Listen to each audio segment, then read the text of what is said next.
Es un honor estar junto a Lucía y Joaquín Galán aquí en Conversaciones en La Nación. Gracias por venir. No, gracias a vos, Emilia, gracias. Están presentando este disco, la verdadera... Este disco no, estoy muy acostumbrada a decirlo, estoy muy acostumbrada a decir disco. Este libro, la verdadera historia, Pimpinela Hermanos.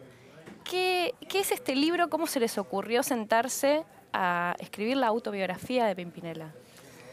Yo creo que 35 años de carrera nos dieron como el argumento de aceptar la propuesta esta de Editorial Planeta para contar algo que de esa parte de la vida de uno que nunca se cuenta, porque lo que no queríamos hacer lógicamente era una biografía, un comunicado de prensa contando de discos de oro, de giras, de gacetillas, ¿no? Sino contar la historia, una historia afín a tantos hermanos, a tantas familias, hijos de inmigrantes españoles como nosotros, o italianos, o todos los que han formado nuestro país, y con todos los claros oscuros que tiene una vida de familia, ¿no? Con todo lo bueno, lo malo, lo difícil, todo lo que hay que ir superando para lograr esa unión que forma parte de nuestro ADN y que fue la consecuencia de Pimpinela, ¿no? La unión familiar como hermanos y como familia. Así creo que la propuesta nos sedujo, y bueno, y aquí está el resultado final. Bien, ¿y cómo fue el proceso de escritura? ¿Cómo se sentaron, digamos, a escribir? Nos sentamos, preferimos hacerlo con un redactor, ¿no? Un redactor que venía a mi casa, me hacía preguntas, empezábamos a charlar, charlas de 3, 4 horas. Después iba a la casa de Joaquín, hablaba y ni yo sabía lo que Joaquín había hablado, ni él sabía lo que yo había relatado. Entonces, recién nos leímos cuando llegó el primer borrador y ahí me enteré cosas de él que yo no sabía y él se enteró cosas mías que tampoco sabía. Porque como te dijo él antes, hemos volcado muchas cosas personales que teníamos quizás muy guardadas y que habíamos sido siempre muy celosos de contarlas y queríamos hacerlo con mucho cuidado y mucho respeto. Así que bueno, fue un proceso de meses porque hubieron cosas que sacamos, otras que agregamos, otras que suavizamos, pero esto como está es como nos sentimos nosotros. Creo que refleja realmente la historia de 2 hermanos que nacieron en una familia de inmigrantes, con momentos malos, con momentos tristes, con momentos lindos, feos, pero que llegaron a hacer, a través de mucho trabajo, cumplir nuestro sueño, que era ser artistas, ¿no? ¿Y cuáles fueron esos detalles que los sorprendieron al uno sobre el otro, digamos? No, bueno, de todo, yo que sé, en el caso mío de ella, de su vida amorosa sentimental. Era demasiada información, quizás, ¿no? que estaba teniendo. Claro, faltaron páginas, en realidad. Que como hermano, volumen 2 viene después. Que como hermano por ahí no sabía, o que no tenía por qué saber, o cosas, por supuesto, más allá de las grabaciones y las desgrabaciones, la redacción final, la escritura es nuestra del libro, obviamente. Y ahí descubrimos un poco cómo ante hechos similares, el de la infancia, momentos con nuestro padre o con nuestra madre, en familia, cómo cada uno a través del tiempo va teniendo en su memoria, le va quedando una lectura, una visión distinta, ¿no? A cada uno. Los dos hemos estado ahí, los dos hemos compartido esa infancia entre Villa Urquiza y León y Asturias en España, y sin embargo los dos hemos disfrutado y padecido cosas que han pasado en la familia, pero cómo cada uno lo guarda de una manera distinta. Eso es lo que más he descubierto, creo que nos hemos descubierto entre nosotros, como ciertos recuerdos a cada uno los ha procesado de forma distinta, ¿no? ¿Y a vos, Lucía, algo te sorprendió? Sí, yo creo que lo mismo, ¿no? Creo que por ahí la parte afectiva o el proceso de enamoramiento o desencanto de una pareja o algo es lo que por ahí 2 hermanos no se cuentan. Por ahí si tenés una hermana mujer, decís, che, mirá lo que me pasó con fulanito, menganito, no sé qué, lo pasé bien, lo pasé mal, pero bueno, ese tipo de cosas entre hombre y varón es más difícil, ¿no? Entre hombre y mujer, perdón, entre hombre y varón. Pero sí, ese tipo de detalles así, sí. El libro comienza con un capítulo tuyo, porque se intercalan, ¿no? Es uno tuyo y uno de él. hablando sobre la adicción, la enfermedad de sus padres. ¿Cómo decidieron sacar a la luz todos los episodios, ¿no?, que conformaron su vida con su padre? Yo creo que fue una decisión muy individual, ¿no? Es decir, muy independiente uno del otro. Es decir, como te dije al principio, la idea de escribir este libro era un poco sin ninguna pretensión de dar un consejo a nadie, pero sí era de destacar algunas cosas que a lo mejor a alguna gente joven le pueden servir, que está iniciando su carrera, ya sea artística o en el mundo que sea, de que todo lo que reluce no es oro, de que detrás de a lo mejor de lo que aparenta ser una vida muy feliz y de éxito y de triunfo, ha habido un camino difícil. Destacar en el caso mío la unión familiar más allá de esta adicción de nuestro padre, destacar sus valores, su capacidad de trabajo, cosas que yo personalmente, y creo que los dos heredamos, que es la responsabilidad por el trabajo, la unión de la familia, el esfuerzo como todo inmigrante. Está tratado el tema cada uno, como te decía antes, con una intensidad distinta, lo que para Lucía como mujer, la imagen paterna pudo haber sido muy dolorosa, todo ese proceso. Para mí como hombre lo procesé, lo manejé de otra manera, pero fue algo que salió, surgió, digamos, no había algo preestablecido de qué íbamos a decir. Lo que sí sabíamos era que queríamos decir cosas auténticas, honestas y lo que nunca habíamos contado. Bien. ¿Van a presentarlo en la Feria del Libro? ¿Cómo va a ser? ¿Cómo piensan que va a ser esa presentación? Bueno, el 1 de mayo vamos a estar ahí en la Sala José Hernández, conversando con nuestra amiga del alma Silvina Chediek, a nivel periodístico, preguntas, amistad, y después, bueno, con toda la gente que quiera concurrir, a hacernos las preguntas que quieran, y después vamos a estar firmando los libros en el stand de la editorial Planeta. Así que bien, muy ansiosos porque ayer nos confirmaron que seguramente salía también en España, coincidiendo con la Feria del Libro en junio en España y en noviembre en la Feria del Libro de Guadalajara, México. Así que bueno, ahora haremos promoción del libro en vez del disco y mostrarles a todos un poco más de nuestra vida, aquella parte que no conocen. Muy bien. ¿Y su madre fue la que incentivó más que nada el dueto? ¿Cómo recuerdan ese momento de insistencia para que salgan los dos a cantar juntos cuando vos tenías por ahí tu carrera ya comenzada como cantante y bueno, vos más en la actuación, ¿verdad? Y yo la recuerdo con mucho cariño porque mamá y yo siempre tuvimos un diálogo muy cercano. Lucía como adolescente estaba con su colegio, con sus clases de teatro, después del colegio, con su mundo iniciándose. Yo había egresado del Colegio de El Salvador, del secundario, y tenía mi grupo musical y los fines de semana cantábamos juntos en casa con una guitarra, canciones de Sui Generis o lo que fuera. ¿Y en qué contexto? ¿Era también reuniones familiares? Y reuniones familiares. Entonces mamá era muy divertido porque ella le encantaba el grupo y tal, pero ella insistía que cante con ella, ¿no? Que cantemos juntos. Y yo le decía, mamá, ¿no ves que tengo un conjunto? Déjame, estoy intentando. Hombre, sí, pero el conjunto ya es conocido, ese tipo de música, que cantan canciones de otros. En cambio, tú tienes que hacer cosas con tu hermana porque esas voces y dale cada año.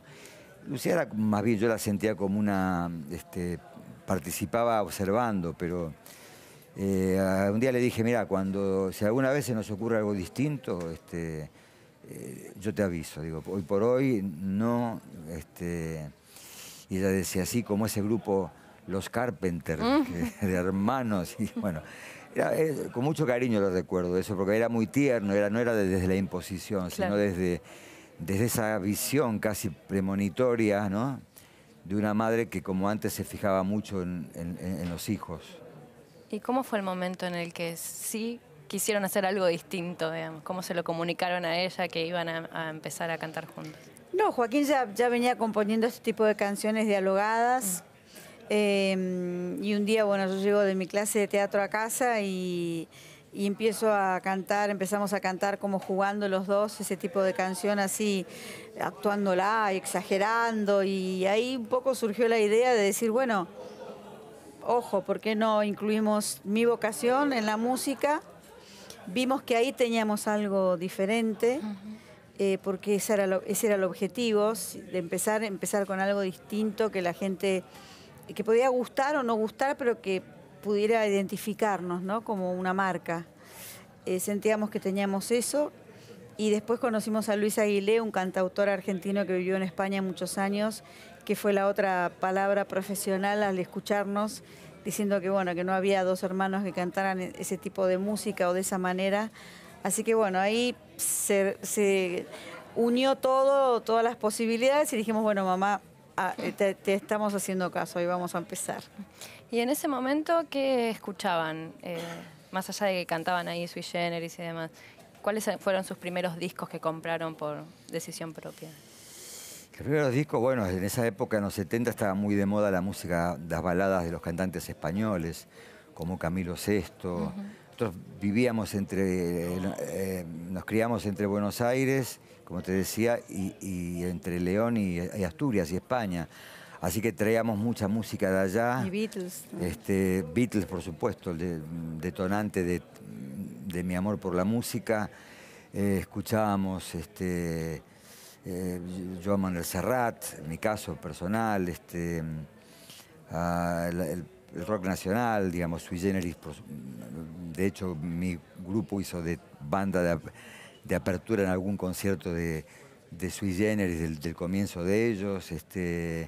Siempre fuimos muy eclécticos en lo musical. Nos gustaba desde la cumbia hasta no sé, hasta el rock pesado, McCartney, Beatles, bueno.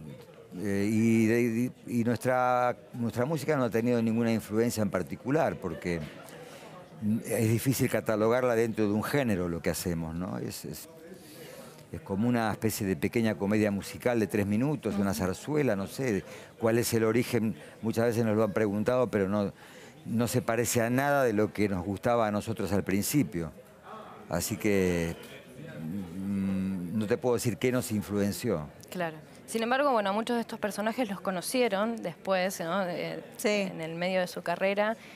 ¿Cómo fue esos momentos en los que te llegás a cruzar con personas que admirabas por ahí en la infancia? Y bueno, bien, es raro, ¿no? Porque pisas el mismo escenario que yo con Joan Manuel Serrat, cuando yo le dije que me llamaba, porque yo me llamo Graciela en realidad, y que me había puesto Lucía por su Canción para Lucía, ¿no? Porque yo siempre decía, ¿quién será esa Lucía que le escribió a este hombre esta canción, ¿no? Qué lindo ser esa Lucía. Entonces yo le dije, mira, me puse tal, ¿y cómo has hecho para ponerte el nombre, autoponerte el nombre, ¿no? Muy gracioso. Y después, bueno, cuando conocimos a Paul McCartney, o cuando conocimos por ahí a Michael Jackson, o compartimos aquel We Are the World que se hizo la parte hispana con la parte latina en el mismo estudio, con Quincy Jones también como productor, que ahí fue donde fue Michael Jackson a dar la bienvenida a todos. Se llamó Cantaré, Cantarás, que era la versión hispana de We Are the World. Y bueno, ahí conocer a Gal Costa, que también es otra, me parece que son una de las voces únicas, ¿no? Karen Carpenters también era mi ídolo, no lo conocimos, pero esas son las que yo escuchaba, Barbra Streisand, Bette Midler, Carole King, en fin, mucha gente. Había ¿no? algo de histrionismo también en ellas. Claro, quizás, ¿no? Totalmente. Era como más, no eran solamente cantantes, eran también actrices, intérpretes muy fuertes.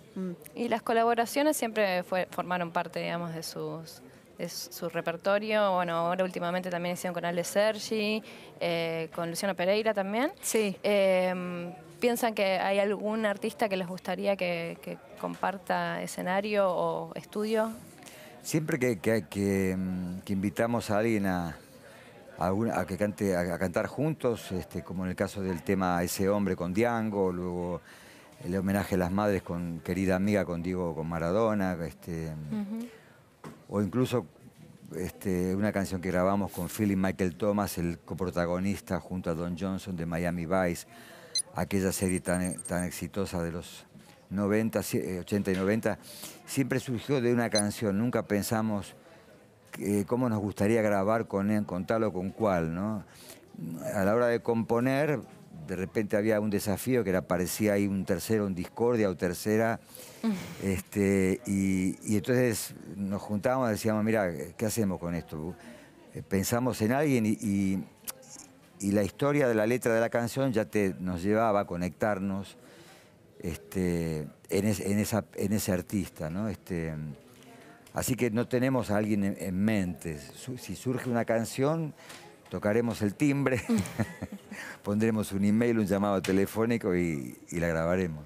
El libro tiene también un montón de fotos, material fotográfico que acompaña los relatos de estos capítulos. ¿Cómo recopilaron todas esas fotos? Por ahí uno tiene recuerdos y lo vas guardando, ¿no? O sea, cuando conocimos a Sofía Loren y tomamos el té con ella en el Beverly Hills Hilton, ahí en Hollywood, o Christopher Reeves, o Shirley MacLaine, o Jacqueline Bisset, o sea, o mucha gente de acá, de Estados Unidos, o sea, son recuerdos que para uno como artista también compartir escenarios, compartir programas de televisión con gente que admirabas o con gente que tiene para enseñarte, o el encuentro con Liza Minnelli en una sala VIP de un aeropuerto, o sea, todo ese tipo de cosas nos ponemos nosotros también en público y en Cholulos, entonces surge la foto, surge el reportaje y uno va guardando cosas y bueno, y eso es lindo también para tus hijos y para la gente que lo podamos llegar a compartir. Además había también,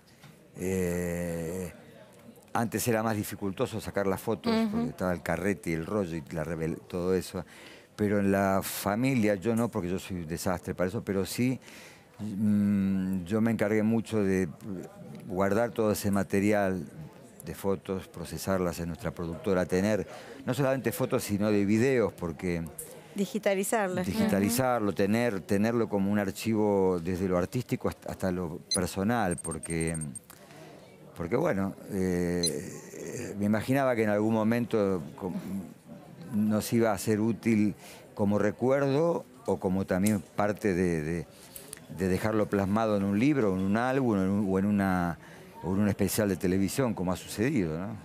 También hay fotos muy antiguas, ¿no? Que tuvieron que recurrir a otros familiares también para... Sí, a nuestra prima, una prima que vive en España, Alicia, y bueno, y buscar en los cajones de mamá de aquellas fotos, y sí, hicimos una recopilación importante de fotos de antes, ¿no? Sí, sí. ¿Cómo fue sacar por ahí a la luz, más allá del tema de sus padres, pero los dos cuentan momentos duros de su vida? ¿Cuál fue el momento que más les costó por ahí sentarse y contarlo y revolver? En mi caso, bueno, creo que fue el tema del alcoholismo de nuestro padre, ¿no? Porque queríamos ser muy cuidadosos con eso, porque papá era un ser muy especial, muy buena persona, muy generoso, muy alegre, muy trabajador. Aprendimos de él el amor por el arte, muy buen padre, y lo único lo que tenía era esta enfermedad, que es esta enfermedad tan tremenda, ¿no? Que es el alcoholismo. Entonces era difícil buscar el equilibrio de contar anécdotas o contar situaciones sin malinterpretara la imagen de él o se distorsionara la imagen de él cuando cuando estaba bien, ¿no? Entonces, quieras o no, hablar de eso y recordar momentos que por supuesto uno ya los tiene elaborado por tus años de terapia y perdonar un montón de situaciones y entenderlo y saber de dónde viene, de un pueblito muy chico de 20 casas arriba de una montaña en Asturias. Entonces, cuando empezás a conocer sus orígenes, empezás a entender muchas más cosas y a aceptarlas y a comprenderlo, ¿no? ¿Y en tu caso, Joaquín? Y en mi caso yo creo que también fue el tratar de aceptar de haber tocado ese tema, porque no era un tema que a mí personalmente me hubiera parecido indispensable tocar, pero surgió y entonces y creo que lo rico fue que cada uno, como te decía antes, sí. Tiene una visión igual de lo que eso genera del dolor, pero luego el saldo a lo mejor es distinto, como uno, ¿no? Digamos, de papá, a mí lo que más me quedó fue su capacidad de trabajo, de lucha, su sentido de la responsabilidad, su a veces soledad dentro de esa problemática. Y bueno, y lo que creo que esa fue la parte más difícil de poder manejar, porque como te decía, nos íbamos enterando así muy poco de lo que escribía el otro. Claro. Prácticamente fue en el borrador final, cuando ya no había vuelta atrás. Entonces, lo más difícil por ahí ha sido eso, o no lo más difícil, lo más raro, ver cómo cada uno ante situaciones iguales las hemos elaborado de formas más o menos dramáticas, distintas. Y yo siento que por alguna razón la parte que yo más traté de contar en el libro, la forma es como más luminosa dentro de lo que toda familia le toca vivir difícil. Para mí era una necesidad exaltar la luz de esa familia, porque de esa luz salió todo un mundo mágico que nos dio forma, más allá de que luego está claro que todo lo que uno hace en la vida lo hace uno. Está claro que siempre uno tiene que resurgir de lo que hayas vivido. No se puede seguir echando culpa a tu familia o a tus padres o de tu pasado o de tu presente. Es tu presente. Y eso es lo que más, creo yo, intenté cuidar y destacar en cuanto a que sea una visión positiva del libro, por lo menos de la parte que yo me interesaba hacer de este libro, ¿no? ¿Y cómo fue la repercusión en su entorno familiar cuando leyeron todas estas anécdotas? Todavía no lo están... Todavía no les llegó a ellos. No, sí, los que lo leyeron les encantó, mi cuñada lo leyó, le encantó mi hija. Bien. Les gustó. Bien. Les gustó porque son los primeros críticos y no son obsecuentes para nada y siempre dicen objetivamente lo que piensan y hasta ahora todo bien. ¿Y cómo fue variando la relación con los fans a través de estos 35 años? ¿Ahora usan redes sociales? Sí, tenemos nuestro Twitter que es @pimpinelanet, nuestro Facebook que es también Pimpinela. Y sí, tenemos mucho contacto, nos gusta realmente. Nuestros fans no diría que son fans, son como compañeros de ruta, ¿no? Porque van a los conciertos, nos comentan las cosas, nos dicen lo que les gustó y lo que no, nos arman la lista de las canciones que les gustaría hacer que hiciéramos. Por supuesto que han ido variando en estos 35 años. Antes era a través de cartas que recibíamos y ahora a través de correos o de mensajes en el Twitter o en nuestro Facebook. Pero siempre leemos todos los mensajes. La verdad que los leemos nosotros personalmente y nos ocupamos nosotros de eso. Esperemos que ellos también lean ahora su biografía. ¿Piensan que puede salir una película quizás de esto o algún otro proyecto? ¿Quién sabe? A lo mejor, ¿no? Ojalá que lo que salga sirva para lo que sea. Esa fue la intención. Sí. Si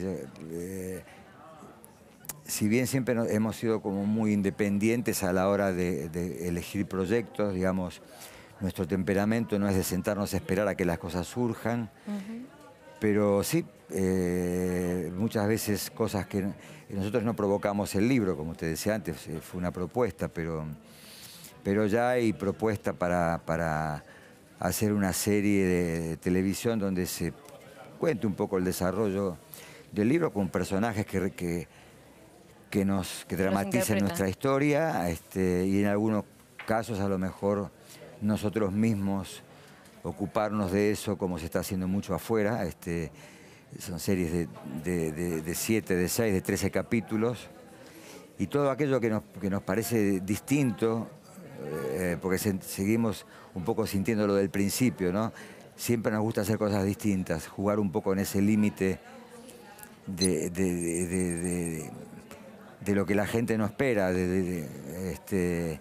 Así que si la propuesta es buena, lo vamos a hacer, claro. ¿Quién les gustaría que los interpreten, por ejemplo? ¿Alguna idea? Ah, no tengo ni idea. Y George Clooney, bueno, me gustaría que interprete. No, que nos interprete, que haga de mí, que haga de mí. No sé, la verdad que no sé. Todavía no...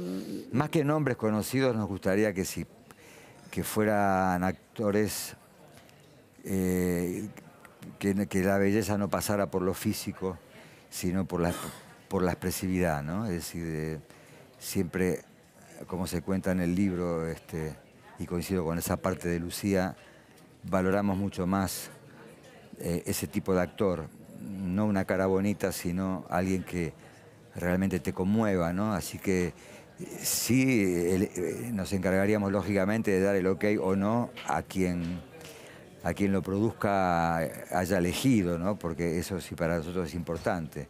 Pero, como te decía con las canciones, no hay un nombre en particular en mente. Muchísimas gracias, Joaquín y Lucía, por venir a Conversaciones. No, gracias a vos, gracias.